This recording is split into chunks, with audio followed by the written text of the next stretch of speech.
beginners wonder why wannabe rappers never die. It's cause all we know is pain, all we feel is rain. Writing raps is all I know to maintain the crazy shit running throughout my brain. It's really all the same, even if you're new to this game.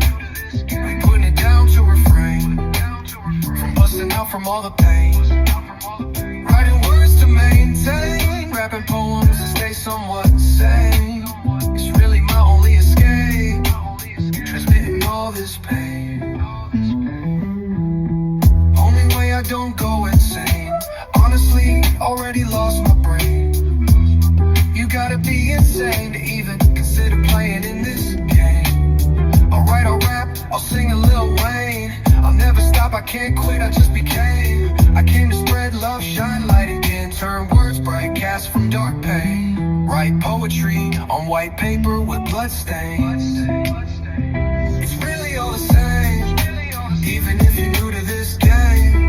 We putting it down to refrain from busting out from all the pain. Stop, drop, shut me down, open up my mind. Oh, this is how believing me goes.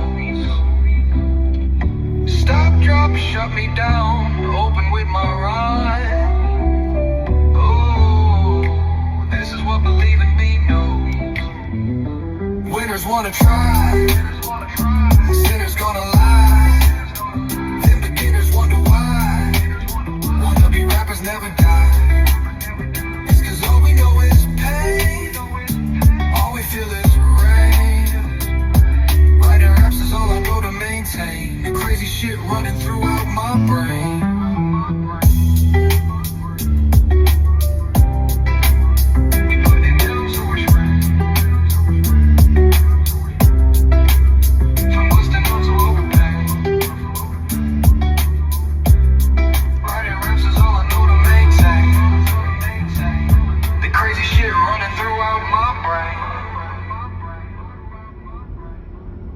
Seriously, you gotta find what works for y'all. I'm gonna be honest with you, it works, but it's like I gotta constantly write raps, write poems, write poetry, constantly, like non-stop.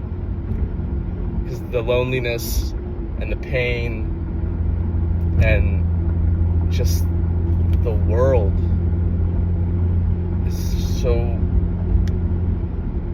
haunting at times, and I don't know why, but I don't know if it's a spiritual warfare going on, but it, you know, in my recollection, it kind of started like just post-COVID, but it has been increasingly hostile. Like, to this point, at least for me, it is most vibrant and most present in my awareness, in my energy fields, in my spirit, in my mind. A lot in my mind, of course, because I'm a thinker, but heavy in my mind. It's infested my heart, my soul, my body. My body aches, I'm tired, I'm exhausted. And I have my moments where I get the energy and I get the confidence and I get the spirit again. And it's actually, I would say elevated over where I've been in the past, like every time that I get those breakthroughs. But I can't be the only one. I mean, I have a pretty high IQ, okay? I'm very blessed and gifted with pattern recognition and human behavior, and I'm a quick learn, like I'm a quick read. I pick up on energies. I've been this way my whole life. I mean, at least since some of my earliest memories when I was like 5. I've suffered a lot of pain. I'm not saying I've had the hardest life, because I know a lot of people have had much harder than me, and I'm very grateful and blessed for what I've had. But as far as my experience, my emotional experiences, they have been, I would say, at least compared to others in my surrounding, that I know of, like, you know, because based on what they communicate and based on the vibrations and energies that I picked up on, I experience them for some reason so much more intensely. And so I'm just kind of owning this now. because honestly, my emotional ranges are very intense, and they've always been this way, and it's almost like unhumanly. But what people don't understand, that aren't like experiencing emotions in that range, is oftentimes, at least and especially in my experience, but also from what my studying and like my observation, I think this is true, that those folks that are, let's just say, emotionally, spiritually gifted, or almost like it's almost like neurodivergent, right? Or ESP, where we just have like sensory perceptions. Autistic people even, right? Like, and I'm probably on the spectrum. Like, I'm not probably well on the spectrum, but like we have extra like sensory perceptions, and so we really can pick up on energies. Like, I mean, what I'm starting to learn is like universal energies. Like I'm isolated, right? Like, and I can pick up on some crazy shit. It's like I could like, it's, I don't want to scare people, and like my predictions are scary to me. Like, and it's like these, I call them film strips sometimes, and they're like these little film strip that comes off. It's like a vision in my head, Sometimes I get these downloads, they're like light downloads from God, like he's casting a beam of light into my head. I get downloaded with this immense, ancient, biblical or prophetic knowledge out of nowhere. Like, I'm not asking for it, I'm not looking for it, I'm not seeking it, but it happens.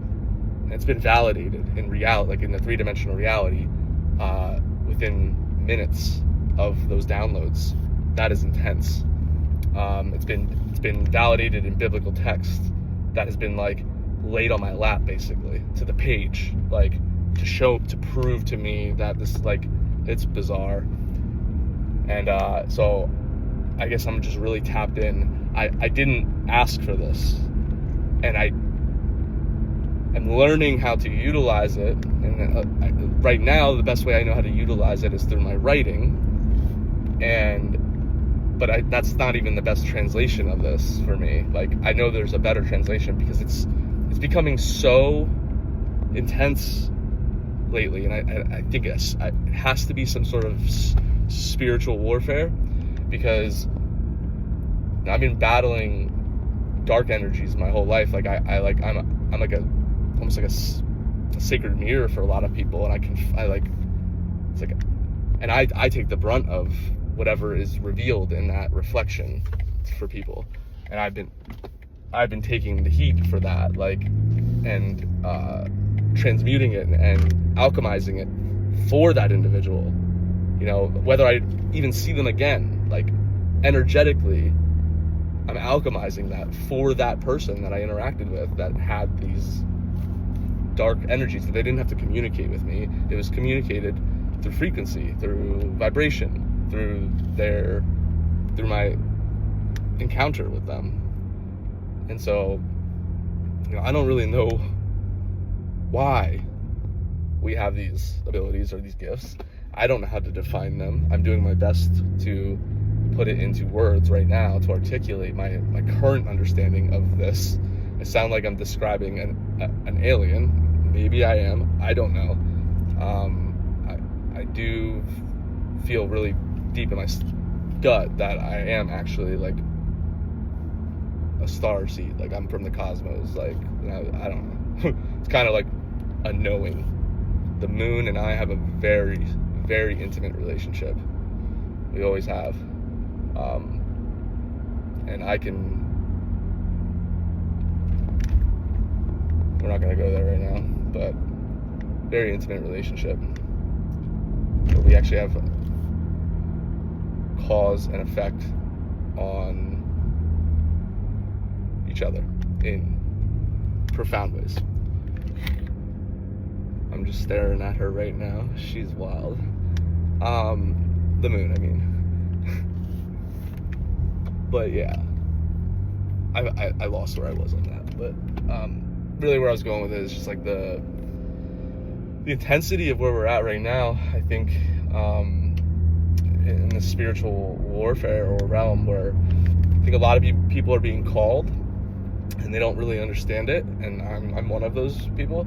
I was fighting it and resisting it and fighting it and resisting it and fighting it and resisting it. And again, since COVID is where the intensity really ramped up for me, where like I was like, I don't know if this is demonic or if everyone's out to get me, or like I started getting super paranoid, and nobody could understand what was going on. I didn't know. I was scared shitless. But then I just started really leaning into my faith again, because for a moment there I just wasn't. I'm a pretty open. Like I don't judge anybody on their religion, on what their faith is. Nobody. I'll never judge them. I will not. I think it's important for somebody to believe in something outside of themselves, whether it's even like a role model or like a hero, like, or themselves even. But like there should also be a belief in something outside of themselves, but also to believe in themselves. I think they're necessary, like they're contingent on each other. In order to believe in yourself, you need to believe in something outside of yourself, and vice versa. In order to believe in something outside of yourself, you have to have some belief in yourself. And so that I think is vital. And I personally found the power of prayer to be probably the most powerful tool in my toolkit, next to meditation. And I'm talking guided meditations. I can do medications. I can do self-medications too. That I also found useful, not gonna lie, and also not useful. But yeah, and that's a whole other topic. But self-medicating and experimenting has also opened up chakras and perceptions for me. When I was younger and through the ages. But yeah, so power of prayer for me has been my biggest tool, and I just encourage people to really lean into that. It's shocking how many people I talk to that say like, oh yeah, I'm like really finding my faith again, or hey, I've never lost it. And I ask them like, hey, do you pray? And they're like, nah, not really. I'm like, okay. And I'm not judging people. I just in that moment I'm like, look, I'm just gonna let you know my experience. Like, prayer is vital. Like, it's really helpful, So, and I just encourage people to pray. But again, if you don't believe in prayer, you don't know how to pray, or that's not your thing, that's beautiful. Go with, like, that's fine. That's beautiful. It's like amazing. Hopefully you believe in something outside of yourself and believe in yourself to some degree. And you're working towards believing in yourself fully. Because I think that's what we should be striving for. But yeah, so if you don't believe in prayer, like, again, leaning into some sort of faith or belief system, or just something you can lean on in those times. I have no option, because I'm not gonna hide this. Like, I've been hospitalized multiple times for this, and I've been betrayed from the closest people in my life multiple times by this, and alienated and made to feel even worse than I did before these occurrences. But like I am struggling with like suicidal thoughts to a degree, meaning like I need relief sometimes from this like intensity of what I'm experiencing, like on an energetic and emotional level, and really this I describe the most intensifying feeling for me is the loneliness feeling, which I didn't fully understand until recently, and I'm starting to really understand it, and I can't escape it, and it's really loud for me.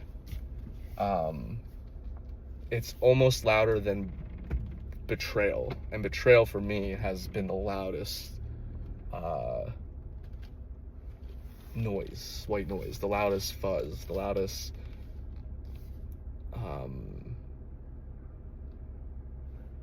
energetic disruption. Betrayal would be that for me. But loneliness, which I never really thought was that like serious, like people, oh, I'm lonely, like never really thought too much about it. Now I fully understand. It is probably the most powerful eroder.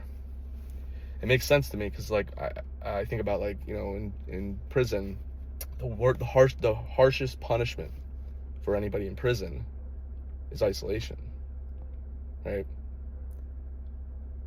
It's quite interesting. It's good in doses, right? Like, isolation is great in doses, and to manage that in doses so that you get that, right? Because that's how you can get closer to God or closer to yourself, to understand yourself more, to understand your relationships with others, to understand, a lot of things, things about the world, and things that are important to you as a being, like, that you want to understand. And so that isolation and that alone time is really vital for your well-being. But there's a tipping point, and it's quite interesting to me how drastic that tipping point gets for at least myself. I can't speak for anybody else, but for me, when that scale tips over, and then now, like, we went beyond the healthy dose of loneliness or isolation, it is intense. It is loud. It is all-consuming, paralyzing, demobilizing, incarcerating, psychosis.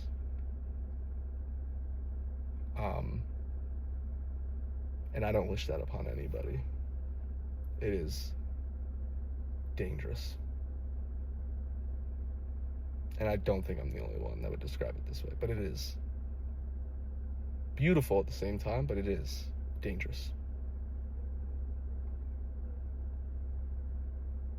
And then people think they're going to get you help by calling the police on you and having you go to the hospital. That's not helping.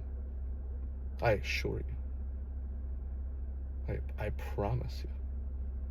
Maybe for some folks, but not for me. In those moments, in-person, eye contact, physical presence of another person, physical touch would be necessary. And you can ground yourself in nature. Yes, they talk a lot about that with trees. Yeah, for sure. That's another life form. It helps. But for me, it doesn't even come close to helping, to settling. I mean, I'm most of the time I can't even get to nature when I'm in that state. I'm paralyzed and I'm blind. I'm done. The only thing that I can think of going is to escape it all. To escape all of it. So I've been becoming fascinated with freight trains. Don't know if I would ever have the courage, the balls, or the commitment to do that, but I've come close.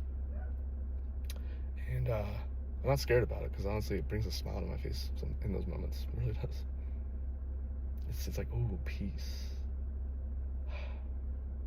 It's like I can actually breathe when I think about it. It's really bad, right? That's how intense this is right now for some of us that are experiencing this warfare. And nobody knows how to get close to those folks, huh? They don't know how. And those folks don't know how to reach out. I mean, they try, they do, and but they get there again. They go back there again. And so I think it's really important if those folks, the ones experiencing this, if we can get together in person and create connections and relationships in the physical reality, without being weird, because we might really benefit from doing that. That's my theory. Because I can feel the pull, the longing for that. I want to be in physical presence with somebody at that energetic frequency, that understanding, and to be open, that vulnerable, to be open to just talk about those things. And I want to hold that person's hand. I want to hug that person if they're comfortable with it. Of course, I don't have to, but I think just being in their proximity and dedicating some time to connect would be really, really useful for at least me, and I think for that, those folks too. So that's something I'm just gonna put out there. anybody's open to that. I'm in Pennsylvania, near Philly. But yeah, I think that would be really helpful for me. And maybe if anybody agrees, like let's talk about it. But anyway, that was a lot of rambling on. But just know that I love you guys. I love everybody unconditionally. I also hate people sometimes, but no, I love everybody. Really, I do. I just hope I can be here to share that love with you guys, and that the warfare and the loneliness doesn't take over. I don't think it's ever gonna, but it's nice if I can talk about it and not have to feel like I'm gonna be persecuted or taken to a psych ward. So it'd be great if we don't do that for me, because I'm good, guys. I hope you know that. Be you. Entirely be you. Open up and be you. We want to hear your voice. We want to meet you. Love you guys. Good night and be safe.